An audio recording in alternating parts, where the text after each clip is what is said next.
My guy Drew. What's We the rolling? deal? Yeah, we rolling, bro. Okay, bet. We rolling.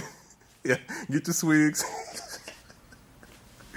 Nah, but you know, we've been on each other for a long time, brother, man. Long time. Travel the world together. But go ahead and jump right into it, bro. How did you come up with Imperial? What was it? How did it just pop in your head, and how'd you go with it? You know, I get this question a lot, man. I always get different answers, but like, not different answers. It's just it was a process with the Imperial brand. Mm-hmm. Like the name always caught like my attention because it always meant like being supreme, being like the best of the best. Mm-hmm. You know what I mean? Like that's why I liked the name initially, but then I threw the empire on it because Imperial is all about doing things a different way, but doing it the best, but also doing a lot of different things. So like this is only one phase of the empire. Most definitely. You know what I mean? So like the story is like what people see is like, oh, okay, you got the store. Like, nah, we got a basketball team. Mm-hmm. You know what I'm saying? We got a bunch of stuff coming up, but like we gonna do coffee. We gonna do a whole different. Okay, okay. Are you tapping You know what I'm in? saying? We tapping into the whole like. Well, see- it's gonna be like 10 different like facets of the empire. Yeah, it's just crazy because, like, you know, I've been knowing you my whole life, and I can literally call you and be like, bro, what's this? What's that? But Yeah. I know it's a time and a place to ask you this question, but I just never really knew that about, you know, Imperial and, like, where it came from, you know what I'm saying? Yeah, like the origin, yeah. But like the name of it just really just like stuck with me, bro. Mm-hmm. Like that's why I was like, okay, well, it's already a supreme. It's already like you know, royalty and palace and stuff like that. Mm-hmm. Nobody got this name Imperial. It's going, you know, who's actually gonna take it seriously and stick with it. It's different. It's definitely different, bro. When did you realize you wanted to, like, pursue fashion in the clothes and you know, the shop and stuff other than basketball, over early. basketball? Yeah, that was early, bro. Like in high school for sure. Mm-hmm. You know, I mean, you know, we ball players. You know what I'm saying? We cold, but I'm like, am I cold? Like, am I lead cold? And I knew I wasn't. Like, I wasn't even. I knew it wasn't even the fact that I knew I wasn't. I knew I wasn't gonna put in the work to be lead cold. Mm-hmm. You know, because fashion to me was my first love over basketball. But you know, you can't really explain that to people because you know, you kind of, you know, in high school you're more basketball oriented because of like that's what people expect you to do. But see, like, you know? I like know you, and we went play basketball everywhere. Yeah. And you never came out and been like, man, I ain't doing this. Right. Like, I ain't gonna be doing this after Right, college. right. You know what I'm saying? Right. Like, was that to, like, Nah, throw us off, or was it to just... I never wanted people to be like, he ain't 100% in. Okay. You know what I okay. mean? Because I mean, I was, but I also knew like this ain't the end all for me. You know. I didn't see like, it at all, bro. But I did it on purpose. Yeah. Just because I didn't want people to be like, hey man, like, you know, he focused on his fashion, but he ain't, you know, he doing 50% on his basketball. Now I'm gonna go 100% on fashion. I'm gonna go 100% on basketball. Yeah, for sure. So that's how I tried to divide it. But I knew once college was over, I already knew what I was gonna do. You know, I was kind of crazy. Like, I'm going to college, high school, I'm gonna play ball. So my mom, you know, ain't got to pay no, you know, nothing. For 4 years, I get my degree. I'm gonna give it to her. That's for her. That wasn't for me. Yeah. You know what I'm saying? She wanted me to get a degree. I could have done a lot of this stuff like straight out of high school, to be honest. Yeah, for sure. You know, it would have took me a little bit longer money wise, so you got to stack your bread. But you know, me coming out of college, bro, like making money in college and not having to pay nothing, like gave me an advantage. You know what I'm saying? I came out of college 10 racks strong, like in my pocket. That's crazy. Because I saved it and I made. So how did you save up to get your first set of clothes to start selling? Like, how did that go? Damn, that's a long time ago right there, boy. To be honest, the first couple times, so I took my refund check basically, and instead of just blowing it at the mall and going to get kicks and stuff, I took it and I ordered some stuff like basically from China. That was the first thing I ever did. Was it vintage? No, it was not vintage. Okay. I thought it was. Yeah, I'm telling you like some shit I ain't never told about. I thought it was vintage. Come to find out, it was some bootleg shit. You know what I mean? I spent like $400 like on some bootleg stuff. I'm like, damn. And you sold it? Yeah, I got that shit off. I only know it was bootleg because of how many clothes I've seen today. At the time, I didn't know it was bootleg. Okay. I would have never sold nobody no bootleg without telling them like, yo, this is actually bootleg. I don't believe in that, but even though bootleg is like super hot right now. That's but anyway, crazy. That's the first thing I ever did, dog. Like I bought, like I said, I bought it. from this little Chinese whatever manufacturer, whatever. Got rid of that shit at school. I was selling in my dorm, basically out my suitcase, bro. I actually met my ex-girlfriend like that, like selling her some polo drawers, no bullshit. That's crazy. Yeah, some polo drawers that you never seen, obviously, because they bootleg. Bootleg. You know, but like nobody, you couldn't tell.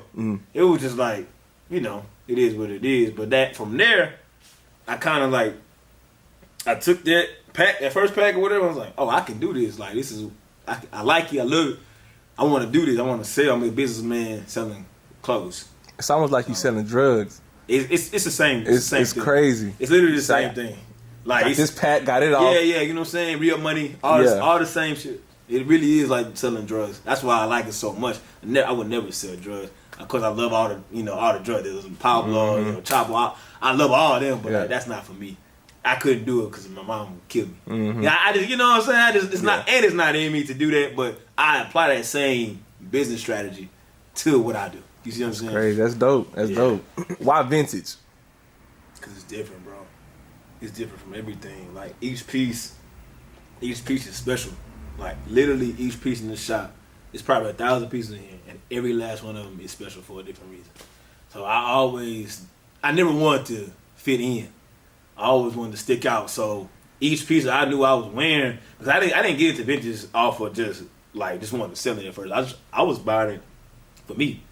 So I didn't look like the next dude, you know what I'm saying, that just bought something from PacSun. I'm not gonna lie, it was different. Like me seeing you wearing vintage.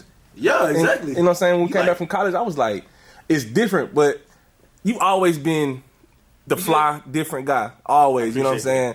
But it's like, when I seen the vintage, I was like, whole different level. What is Drew on? Right. You know what I'm saying? What is this? A lot of cats looked at me like that too, like, what you doing? Like, but you know what I'm saying? I ain't gonna lie, bro. You probably started this wave, this comeback vintage wave, bro. I appreciate it. No, seriously. Me and you know that. Like, I don't really say too much about it because at the end of the day, people don't want you like, they don't want to give you your credit. Man, you gotta pay respect. You gotta pay respect. You have to. And at the end of the day, that's why I grind so hard. So when, 5 years from now, when I'm done, like, you ain't gonna see me no more, you gonna be like, damn, God, the dude from Imperial, bro, he been on this 15 years ago. He was on this, bro. I remember I got evidence. He was on this. He was telling us like it was coming, and then like it happened. So how did you know? How do you know this vintage was coming back around? How did you know before it hit the scene like this? I ain't gonna lie. It's the same thing. The same reason I was a good point guard. I could see stuff happen before it happened. So like that's one of my gifts, bro. I could see stuff happen. As a businessman, I apply that same. When I learned basketball, the same thing too. Like so, if I know you running, for example, I got the ball, I'm pushing up the court. I know you running. I just know it's a matter of time before you gonna be open. So I flip it back to you. That's what it's the same thing with vintage. Like exactly. I saw it like before, like, oh no, you just wearing old stuff. Like, nah, watch, it's about to take over. And that process then took me from college to Westheimer, bro. Like that's a whole different animal. Like I'm on Westheimer right now. You look around, ain't no other black businesses on Westheimer. That's crazy. So do you ever think you'll switch over to just regular like streetwear? Yeah, streetwear and I'm combining some brands, but like just to stay true to what I do, it's gonna be always majority vintage, always 75-80% vintage. Excuse me. Ooh, that's for real. But I also I'm looking for like a consistent shoe plug, like to where we can like start selling shoes. I don't want to do it. I just want them to come in and do consignment. Like, but they gotta be consistent though. That's the only thing. So it's gonna be like vintage shoes? No. Like new shoes. Okay. See, I don't. A lot of people think like, oh, you just all vintage. Like, nah, bro. Like, I just bought some Bape sandals, bro. Like, I buy like what I want. You know what I mean? And I buy a lot of new stuff, but I wear vintage and I mix it. You see what I'm saying? So I ain't wearing no busted shoes. Yeah. Shoes to wear with a. I might wear a vintage tee with some brand new Bape sandals. You see what I'm saying? Yeah.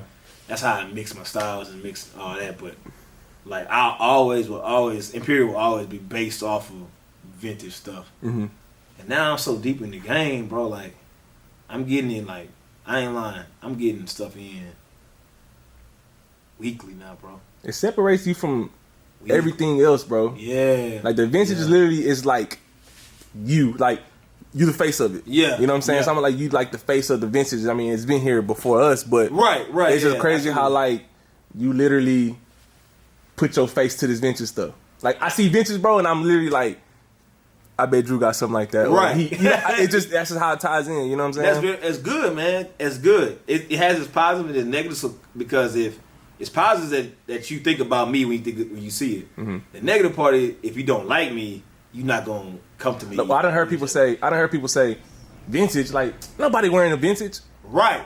Like when you first started, I heard that so many times. I'm like, bro, like that's him. Right. Like that's how he rock. You know? That, but the ignorant side of me just don't be giving a damn, bro. I know you don't. Like what? Like fight me. Like, I don't like. You know what I'm saying? Like, Yeah. Who cares? Like, you know what I'm saying? I'm not trying to provoke nobody, but like, just know I don't give a damn about what you think about me. Exactly. You know what I'm saying? So. Sass did it.